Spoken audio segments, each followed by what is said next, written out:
अस्सलाम वालेकुम। मेरे चैनल प्रोफेसर खिज़र अब्बास पर खुशामदीद। चैनल को सब्सक्राइब करके बेल का आइकन दबाएं। वीडियो को लाइक, कमेंट और शेयर करें। बहुत बहुत शुक्रिया। बिस्मिल्लाहिर्रहमानिर्रहीम। अबाबी वकार अस्सलाम वालेकुम। मैं हूं प्रोफेसर खिज़र अब्बास और आप देख रहे हैं मेरा YouTube channel professor Khizar Abbas. इस चैनल पे आजकल मैं अल्लामा इकबाल के कलाम की शरह पेश कर रहा हूं। तो आज आपकी खिदमत में बांगे दरा का कलाम नंबर 146 लेके आया हूं। इसका उन्वान है बिलाल।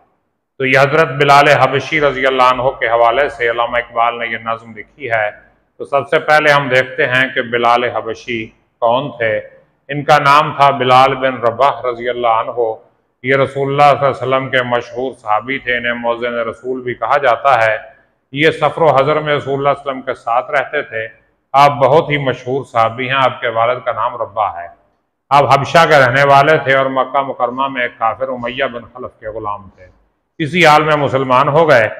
उमैया बिन खलफ ने आपको बहुत सताया, आप पर बड़े बड़े जुल्म किए, मगर आप रजी अल्लाह अन्हु पहाड़ की तरह इस्लाम पर डटे रहे। तो अबू बकर सिद्दीक रजी अल्लाह अन्हु ने एक कसीर रकम और गुलाम देकर उनको उमैया बिन खलफ से खरीद लिया और अल्लाह रसूल की रज़ाजोई की खातिर आज़ाद कर दिया।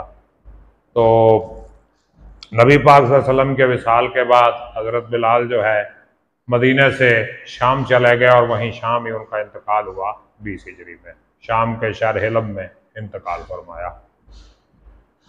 तो इकबाल फरमाते हैं, लिखा है एक मगरबी हक शनास ने, मगरब के हक शनास ने यानी अहले मगरब में से एक हक शनास, हक को पहचानने वाले मुसन्निफ ने लिखा है, अहले कलम में जिसका बहुत एहतराम था, जिसका अहले कलम में बहुत एहतराम था, लिखने वाले उसकी बड़ी इज्जत करते थे।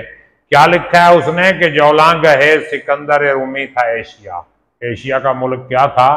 जौलांग है सिकंदर रूमी। सिकंदर रूमी की जौलांगाह था। जौलांगाह किसे कहते हैं? जहां पर जंग लड़ते हैं, जहां पे जाके कोशिश करते हैं। यानी एशिया के मुल्क में सिकंदर रूमी ने अपनी जौलांगाह बनाई, यानी वहां पे जंग लड़ता रहा। गर्दों से भी बुलंद तर उसका मकाम था, उसका मकाम आसमान से भी ऊंचा था। यानी सिकंदर रूमी ने एशिया में जो फतूहात की, पहले उसने रूम की रियासतों को अपने कंट्रोल में किया, फिर एशिया में दाखिल हुआ तो ईरान को फतह किया, ईरान के बाद जो है हिंदुस्तान पे आके हमला किया उसने। तो बहुत बड़ा मकाम था उसका। आगे देखिए, तारीख कह रही है कि रूमी के सामने दावा किया जो पोरस और दारा ने खाम था। पोरस हिंदुस्तान का राजा था, राजा पोरस, और दारा जो है ये ईरान का बादशाह था। सिकंदर रूमी ने इन दोनों को शिकस्त दी। तो तारीख ये बता रही है कि सिकंदर के मुकाबले में दारा और पोरस दोनों ने शिकस्त खाई। दुनिया के इस शहनशाह अंजुम सिपाह को, अंजुम सिपाह यानी सितारों की फौज, मुराद ये कि फौज बहुत ज्यादा थी, सिकंदर की फौज जो है वो बहुत ज्यादा थी। दुनिया के उस शहनशाह अंजुम सिपाह को, उस सितारों जैसी फौज रखने वाले शहनशाह को हैरत से देखता फलक नील फाम था। फलक नील फाम नीला आसमान, नीला आसमान जो है उसकी सल्तनत को हैरत से देख रहा था। आसमान को समझ नहीं आ रही थी कि कैसा अजीम ये बादशाह है और उसकी क्या आजमत है।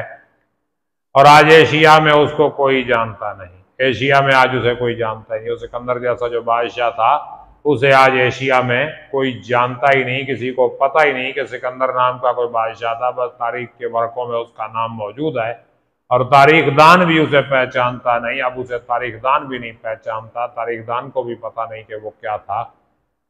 तो आगे देखिए, लेकिन बिलाल वो हबशी ज़ादा हकीर, लेकिन वो बिलाल और वो हकीर हबशी ज़ादा मामूली सा एक हबशी गुलाम, फितरत थी जिसकी नूर नबूवत से मुस्तनीर, जिसकी फितरत जो है नबूवत के नूर से रोशनी हासिल करती थी। यानी उसने नबी पाक सल्लल्लाहु अलैहि वसल्लम का कलमा पढ़ा, नबी पाक सल्लल्लाहु अलैहि वसल्लम से मोहब्बत की, नबी पाक के इश्क में मुब्तला हुआ और नबूवत के नूर से उसने रोशनी पाई।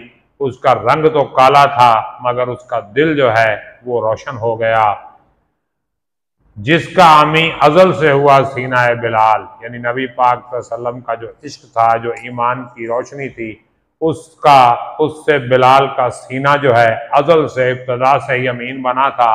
और महकूम इस सदा के हैं शहनशाह व फ़कीर, शहनशाह और फ़कीर इस सदा के महकूम हैं।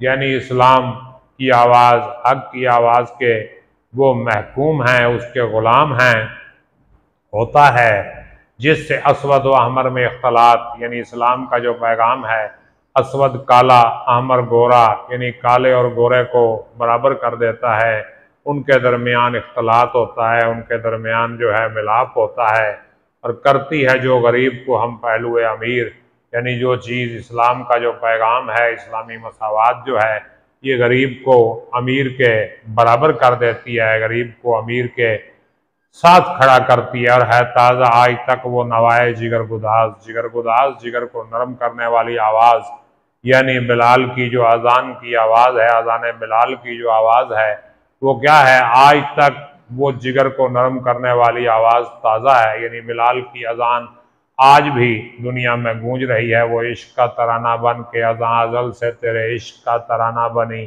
नमाज उसी के नज़ारे का एक बहाना बनी, और सदियों से सुन रहा है जिसे गोशे चरखे पीर, चरखे पीर यानी बूढ़े आसमान के कान उसे सदियों से सुन रहे हैं। अजान की आवाज़ मुसलसल सुनी जा रही है, और वो क्या पैगाम है, इकबाल किसके इश्क का ये फैज़ आम है, इकबाल ये किसकी मोहब्बत और किसके इश्क का फैज़ आम है, कि रूमी फना हुआ हबशी को दवाम है। रूमी जो है वो फना हो गया और हबशी को दवाम मिल गया, यानी सिकंदर रूमी का कोई नाम भी नहीं जानता, और बिलाल हबशी जो है वो मशहूर हो गए। उम्मीद करता हूँ कि ये नज़्म आपको समझ आई होगी। अगर इस हवाले से कोई सवाल करना चाहें, कोई तजवीज़ देना चाहें, कोई मशवरा देना चाहें तो कमेंट कीजिए, मैं आपके सामने हाज़िर हूँ। और अगर आप वीडियो को लाइक करेंगे, शेयर करेंगे और चैनल को सब्सक्राइब करके दूसरे लोगों तक पहुँचाएँगे तो मैं आपका बहुत ममनून हूँगा। अब मुझे इजाज़त दीजिए, अपना ख्याल रखिएगा, अल्लाह हाफ़िज़।